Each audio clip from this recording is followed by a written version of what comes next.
Hi, I'm Dr. David Hilden from Hennepin County Medical Center. Today, we're talking about ways to stay safe and healthy when you're enjoying the outdoors. Joining me is Dr. Gudrun Myrick. She's an orthopedic surgeon at HCMC. Dr. Myrick, what kind of injuries do you see when people are playing on the outdoors, particularly children? Our most common injuries come from trampolines and playgrounds, and we see a lot of, especially in the summer, forearm fractures and elbow fractures. So the playground, normally kind of a happy place, kids are getting injured out there. How does that happen? Usually it's a fall, slipping off of a monkey bar, trying to do a little bit of a trick, or a fall off an aggressive slide. So if I'm a parent or a caregiver and I see a child get injured on the playground, what should I do?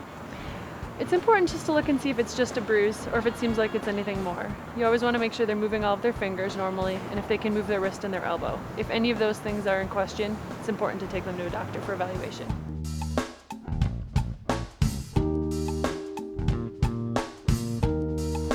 You mentioned trampolines. It seems like I see them everywhere in neighborhoods and the kids are always on trampolines. What kind of injuries do you see from that? The two biggest things from there are head injuries, actually, as well as the same fractures we see from playgrounds. Trampolines are just not very safe. When should I be worried about a head injury when my child's playing on a trampoline? What kind of signs or symptoms would they have? Supervision is key, but anytime you see someone land awkwardly, if they're having numbness, tingling, a headache that won't go away, or even worst case, if they lose consciousness, that's an immediate emergency. So I should call 911 in that case, or Absolutely. do I put them in the backseat of my car and drive them in? 911 is the best. The goal is just to keep them from moving any further if there's any question, until a paramedic gets there.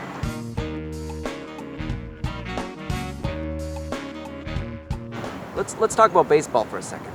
What kind of injuries? Majority of baseball injuries are overuse injuries, especially as kids are playing later, higher leagues. They're throwing the ball harder, I imagine. It's harder, it's faster, and more frequently.